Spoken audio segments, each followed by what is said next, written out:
त्र्यंबकेश्वर मार्गावर 20 जुलैला झालेल्या अपघातामध्ये गंभीर जखमी झालेले दिलीप काळे यांचा मृत्यू झालेला आहे। मागच्या 24 दिवसांपासून त्यांच्यावर उपचार सुरू होते।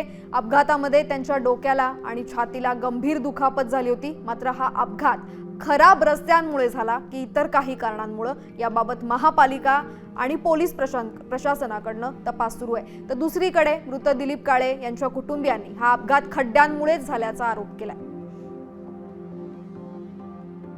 रोड क्रॉस करता आम्ही साईडला उभे होतो, ते मध्ये शिरले होते, रोड क्रॉस करत होते आणि दोन्ही बाजूचे वळण ते चुकवत होते। पण तिथं दोन खड्डे होते, एक ह्या बाजूने होता एक या बाजूने, आणि तिकडून मोटरसायकलवाला आला आणि तो खड्डा वाचवता ते खड्ड्यातून वर निघाला आणि माझ्या मिस्टरांना धडक दिल्या माझे मिस्टर खाली कोसळले आणि तिथं मोठा दगड होता, त्या दगडावर डोकं आपटलं आणि गंभीर त्यांच्या डोक्याला मार लागला। अजून त्याची सखोल चौकशी करणार की नेमकं काय कारणाने असं झालं आहे। परंतु आमच्याकडे जसं आम्ही आता थोडा ह्याची समिती पण स्थापित केलेली आहे हायकोर्टाच्या निर्णयामुळे। आपले जीबीमध्ये पण ती रुलिंग होऊन गेलेली आहे। ज्या लोकांचा असा काही समजा खड्ड्यामुळे जर नेमका स्पेसिफिक हे झालं असेल तर त्याची आपण चौकशी करून त्याला सगळी मदत देतोय।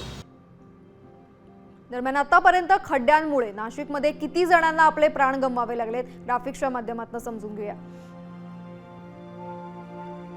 तर नाशिकमध्ये खड्ड्यांमुळे 7 बळी गेलेले आहेत। प्रभाकर निकम, उज्ज्वला गायकवाड, प्रवीण गायकवाड, दीपाली वेळे, निलेश कोतकर, मासूम शहा आणि दिलीप काळे यांचा मागच्या 6 महिन्यांमध्ये खड्ड्यांमुळे मृत्यू झाला।